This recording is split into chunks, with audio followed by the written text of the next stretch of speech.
मत जा फौज में, छुट्टी कर ले बेटा तू। क्या हुआ माँ, कोई दिक्कत है क्या? हाँ बेटा, तू रुक जाना। अरे माँ, क्या हुआ है आपको? देखो अगर आपको कोई दिक्कत है ना तो मैं रुक जाता हूँ। नहीं नहीं बेटा, तू जा, शिवानी है ना, वो मेरा ध्यान रख लेगी। अच्छा ठीक है माँ, और कोई दिक्कत हो ना तो मुझे बताना जरूर।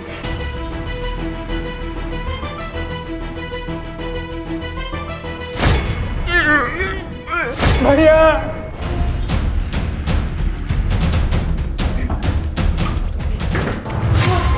क्यों बुढ़िया, क्यों नहीं जाने दे रही थी अपने बेटे को? ज्यादा अपने बेटे की सगी बन रही थी। बहू, तू मेरे को जितना भी मार पीट ले, लेकिन मैं अपने बेटे को सब बता कर रहूंगी।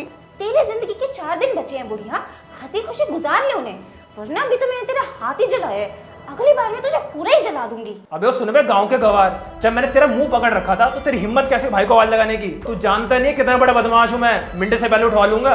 भैया हमको काहे मार रहे हैं भैया, हम तो गांव से पढ़ने के लिए आए हैं। अबे वो गांव के गवार, तेरी पढ़ाई लिखाई तो यहाँ होने नहीं वाली, और अगर तेरे को यहाँ रहना है तो हमारा काम करना पड़ेगा, हमारा नौकर बन के रहना पड़ेगा। अबे यार मैं क्यों मुंह लगी क्यों रहा हूँ? ओए जा बर्तन मांज, और तू झाड़ू लगा जाके। निकलो जल्दी दोनों यहाँ से। बेटे तू कहीं मत जा, और चिंता मत कर, मैं तेरे साथ हूं ना, तेरे भैया आएंगे ना, सब ठीक हो जाएगा बेटा, तू घबरा मत बेटा। अबे ओ, तुम दोनों माँ बेटी की बातें खत्म हो गई हो तो काम करने जा रहे हो या नहीं? अरे यार रजत, ये लोग ना ऐसे नहीं मानने वाले, मेरा सिर दर्द कर चुके हैं, अब तुम ही करो कुछ। शिवानी जरा बेल्ट पकड़ा ना। हाँ ये सही है। तुम्हें पता है ये लोग ना लातों के भूत हैं, बातों से नहीं मानेंगे। बिल्कुल सही कहा तुमने।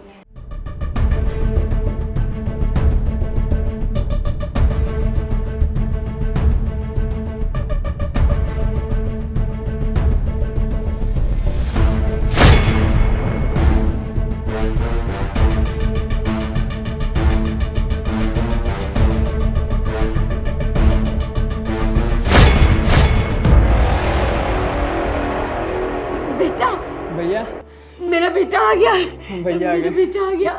शिवानी, क्या है ये सब? क्या हो रहा है?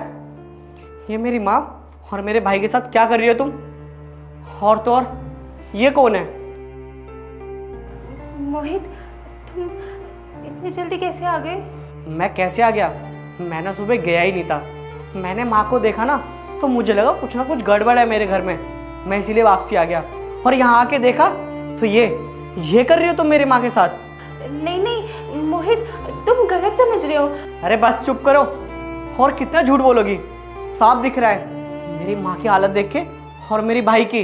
एक बात बताओ शिवानी, मैं तुम्हें शादी करके अपने घर में इसलिए लेकर आया था ताकि तुम मेरी माँ और मेरे भाई का ध्यान रखो। तुम ऐसे ध्यान रख रहे हो मेरी माँ का, हैं? और तो इस अपने आशिक को मेरे घर में लेके आई हो, तुम्हें शर्म नहीं आती थोड़ी सी भी? अरे थोड़ी सी तो शर्म करी होती। और वैसे एक बात बताओ, तुमने ये सब करा क्यों? यार तो और मैं क्या करती, परेशान हो चुकी मैं तुम्हारी माँ की सेवा करते करते, ऊपर से तुमने अपने भाई को लाकर और बिठा दिया है। मैं क्या इन दोनों की सेवा ही करती रहूं पूरी जिंदगी? तुम तो चले जाते हो बॉर्डर पर और अपनी माँ के पास छोड़ जाते हो, और अब तुम्हारा भाई आके और मुझे परेशान कर रहा है। उसकी पढ़ाई का देखो, उसका खाना पीना देखो, इन दोनों की देख रेख करो। मैं इन दोनों की वजह से कहीं बाहर नहीं जा पाती। मेरी फ्रेंड्स मुझे बुलाती रहती है और वो मेरा मजाक उड़ाती है कि तू तो बस घर में ही लगी रहा कर, तेरा पति तो वहाँ चला जाता है और तू अपनी सास और अपने देवर की सेवा कर। मैं कैसे सहन करती ये सब? मैं परेशान आ चुकी थी, पता नहीं मर क्यों नहीं जाते ये दोनों की दोनों। बकवास बंद करो अपनी।